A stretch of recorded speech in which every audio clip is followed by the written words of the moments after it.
Hey guys, it's Celine. I'm trying to do this without glasses because I'm working on my French herbs here that I got. Got sage from the south of France. Basically, my harvest is from the south of France, the Provence region, where we spent a couple of days on holiday. Just got back from holiday. Today is Thursday, the 22nd of August 2024. And I am doing this. I'm also kind of obsessing over coming out on my channel again. Apparently I can't just leave it alone. So that is the sage, the not the white sage, okay? It looks a bit similar.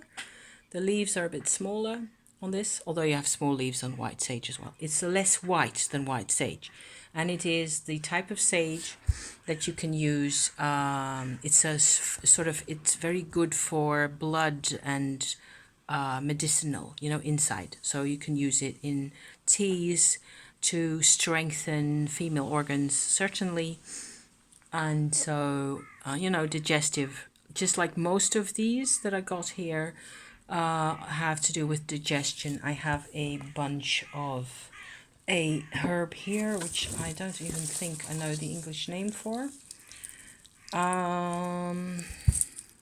You in our country, in the Netherlands, this gets put into like beans and peas and lentils and stuff. It's quite good as well. It's a bit more bitter. It's a bit like thyme, but it's not thyme. And the leaves are larger slightly, and it looks like this, very spiky leaves. And if you know if you instantly recognize this, by all means put a comment in to say that is, fill in the name here. I'm going to probably put that into a very small pot. So I'm just having you along here to, this one had cardamom in. At one point it doesn't smell of cardamom anymore. I'm going to try to get the plastic thingy off. It has not been washed. Not that I even really care that much. Just a bit of old cardamom powder. It won't hurt anybody. And the bean herb is going to go in here afterwards, after I have sorted out a bit more space here to work. So the reason that I'm obsessing over coming out with a video isn't necessarily because of the herbs, even though this is, great fun, and I have so many nice fragrant plants here that I brought, and I'm really, really grateful that I got to go back for just a few days to the area in the south of France where I actually lived as a teenager myself 40 years ago or more. At that time, I had zero knowledge of all these plants, of course, because I don't think I really registered a lot of the plant life around me at the time. But it's an area that is really pleasant. It's really pretty. It just has villages and hills and forests and fields and orchards and so on and so on. And it's just, one hill is as pretty as the next. So that is always really nice to go back to. I brought a lot of fennel, which is really sweet. And there's immense long stalks. They grow like 2 meters tall, like this stuff, with little flowery bits at the ends, like so. Can you see that? That's what that looks like. So the fennel is the main reason that I actually absolutely want to go back to that area in the south where I, where I used to live. Actually, we passed by quite close to, and I've been back there a couple of times already, before in the past years and so on. So I've harvested herbs, I bunched them all together, tied them onto a rope on the outside of my tent as we were camping, because camping, that's what we do, okay, for holidays, and dried them for a day or so. And we actually only stayed in that particular area for like 2.5 days or so, because it was hot. It was serious. It was the absolute sort of the mother of all memories that I don't have of this kind of heat wave. it was 40 degrees centigrade. And I'm not used to that. So it was very hot and very sticky and not humid because it doesn't get that way in, so I use scissors to cut these in little bits and they go in the pot like so. This is the bean herb again. And this smells really nice as well. And this is mainly, these are so much stronger when they're from that area. It's just fabulous. Provence, the south in Provence, especially the so to the east side of the Rhone River, okay, is where Provence is in France. If you have the east part, the east part of France is actually several eastern sides next to each other. The Rhone River goes down like this, and you have mountains on either side. And where it touches the Mediterranean is Marseille, from the Marseille Tarot, okay? And to the east of that, you get Provence, and then to the east and a bit north of that, you get more higher mountains, so a lot higher, and there the plant life is completely different. And so we've been there also. We've also, because it was so hot, we just couldn't stay for too long. And I just did my bit of harvesting, and we've been to market, and that was it basically. And we sat in the shade and ate melon for 2 days. So that's what we did. It was great. It was fabulous. However, all that being said, the real reason that I have to apparently try and come out and do a little chat today, even though I'm quite tired still, and I need a bit more sleep, and what with long, endless mileage, it looks like this pot is going to be too small actually to put my complete bean herb in. We'll see. Maybe I can squeeze it in. The reason is that we have been doing energy work, my husband and I, and I've been talking on my channel on and off about my Tummo practice for years now. And so we do this kind of a Kundalini yoga thing where nowadays my husband's becoming more and more involved in what used to be just my practice and my ideas and my need really one really good reason that I had to do my Tummo Kundalini yoga practice the way I do it is menopause. Okay, I'm 58 now. I have found this practice to be so incredibly helpful and relieving and stress reducing and vitality enhancing and whatever else you want to call it, that I can't imagine a day in my life without my Tummo anymore. I call it Tummo because that is the Tibetan name, and that is how I decide most times to just call it, because it is a Kundalini yoga, but it's influenced by different cultural backgrounds, basically. And it's a real practice, it's a real energy work that has real tangible results. And so fast forward to now, okay, the real tangible results that we've been getting, and this is a very long and very convoluted story that I maybe eventually will get into to describe the real technique and all that, how that works, but not today, okay, is the result now is that we have got very intense second chakra activations, both of us. My husband used to be, I should say, a womb twin survivor, and I don't know how common this is at all, because how should I be able to tell, right? He carried with him for until March of last year in 23, like an energy implant from his lost twin brother. None of this is sort of verified historical fact or anything. It's all from our own experience and talking about things and thinking and comparing notes and constantly trying to figure out what makes sense. You know, that's just how we've been going about this. And so one thing that comes with very deep and focused and prolonged Kundalini or Shakti, whatever you want to call it, work, is that you can actually influence somebody else's vitality also.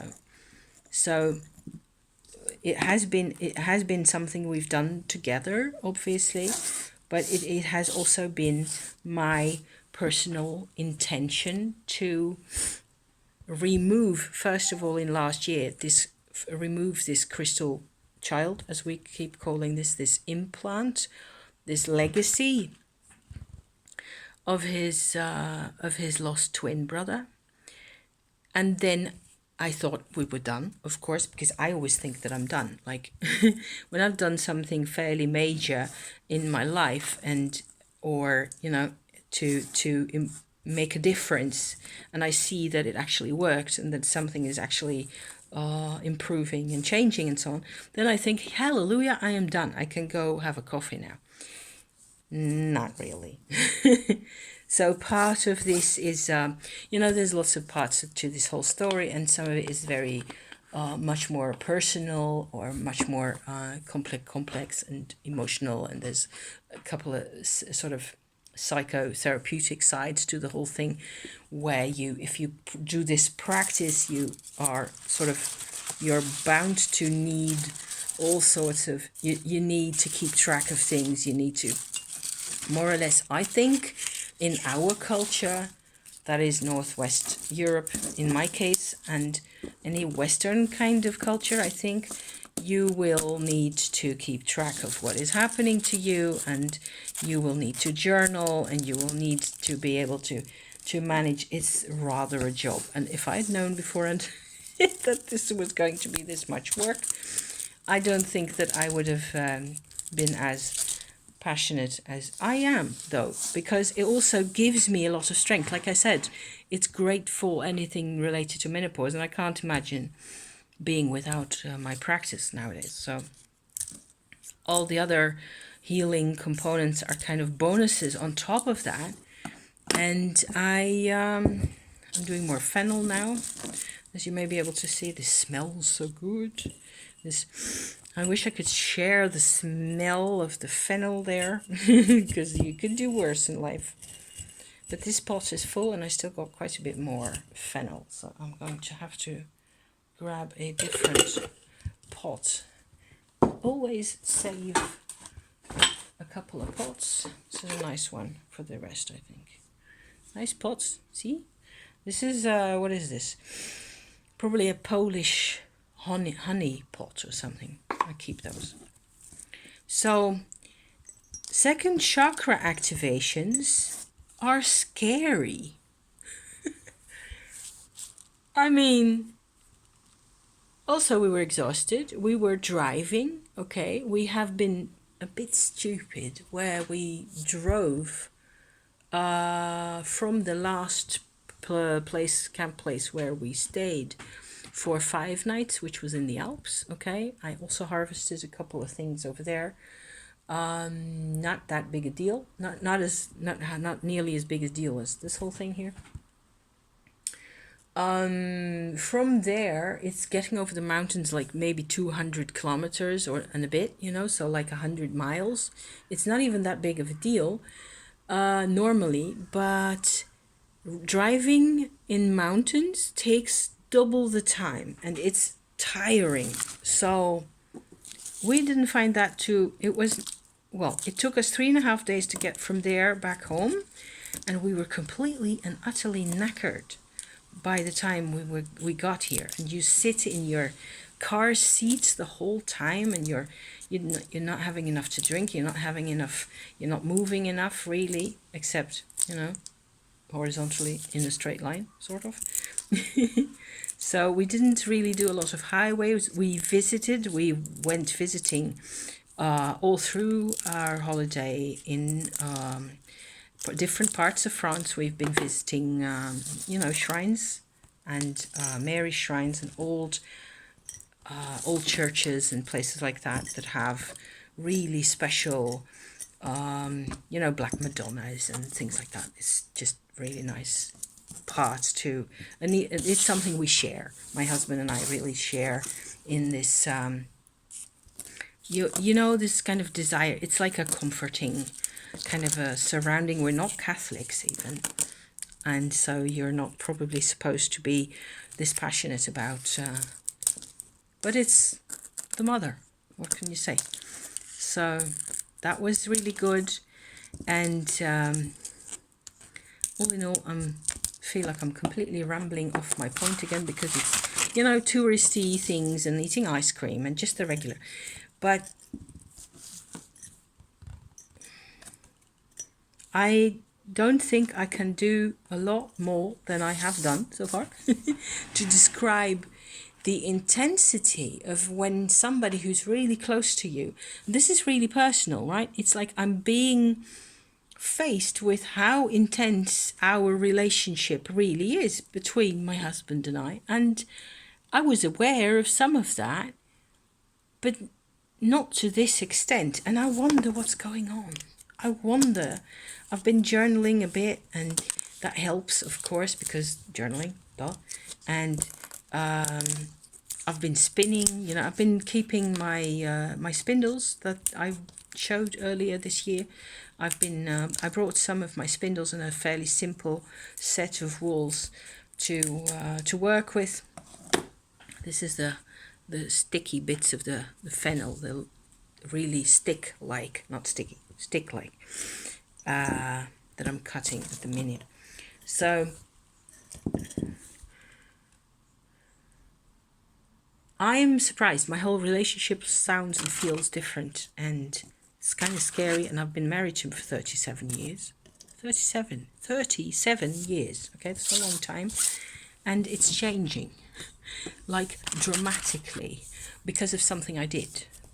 Because of the Kundalini sort of a Shakti path treatment that I did him. Which is not the first time. We've done this before. And that was the sequel, like last week, to the vanished twin implant removal session of last year, okay? Because that wasn't enough. I thought at the time that the removing the crystal implant, or whatever the heck that was, that thing that blocked his entire underbelly in all sorts of ways that you can imagine. It's a wonder that his organs function more or less normally, most of them. I was expecting that once you get the cause of the problem to be removed, then sort of things would reset and they would resume a more natural, more normal way of functioning. And none of that happened. And he stayed. It took me another year and a half to realize that he still had a whole lot of this cold energy in his underbelly. It's so unpleasant. It's not even nice to talk about. And I managed to, via a rather complex technique that like I said, I won't go into now, to change that.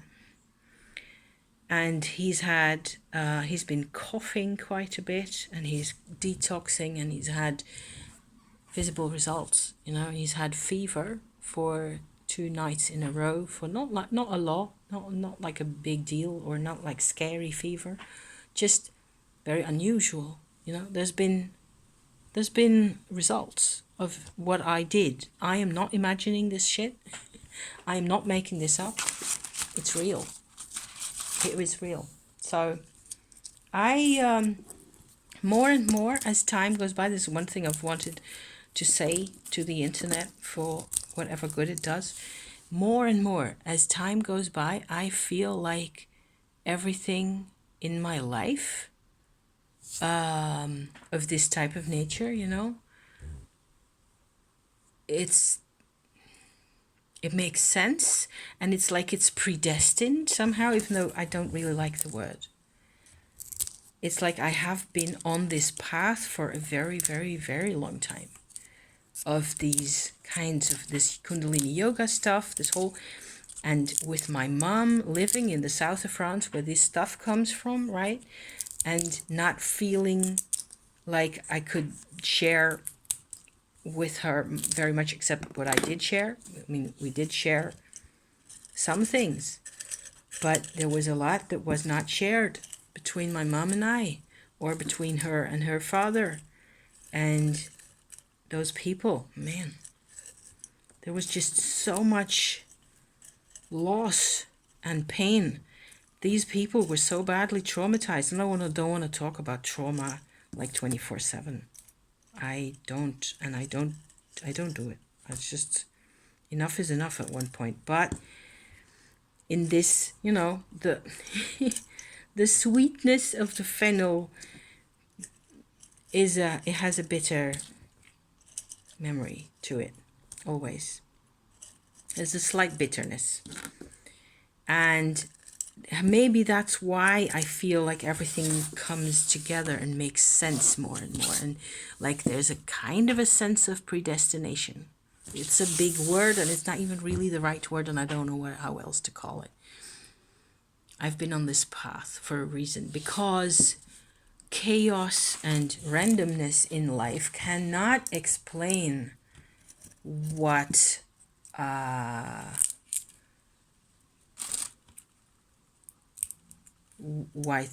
it just doesn't explain anything. Obviously. This pot is too small, so I'm going to get another larger pot. I will just call it a day. Do you mind? Because I just wanted to try to put some things into words. I have been enjoying myself immensely. I have also really noticed how the Kundalini work I have done on myself, the Tummo I have done on myself, has allowed me to be at peace in those places where I used to, walk around as a mindless teenager. I am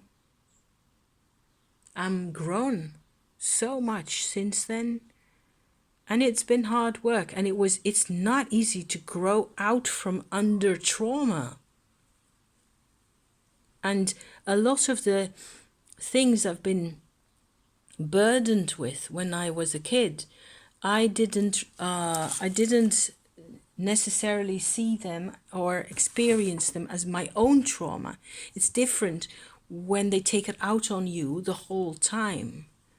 I was basically just shut in and fenced off of the world, which is why I had to do, things I've shared on my channel. So I'm going to quit here. How much is that? 23 minutes. That's kind of what I've got today. So I'm gonna see and upload this, and thank you for, sharing in the random burble about life, and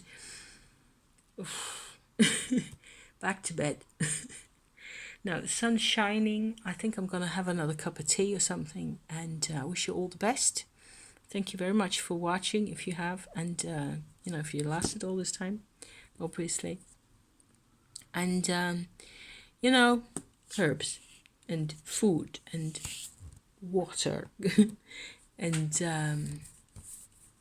sunshine, and the seasons are changing. We're moving a bit more towards, gosh, in a week and a half it's going to be September already.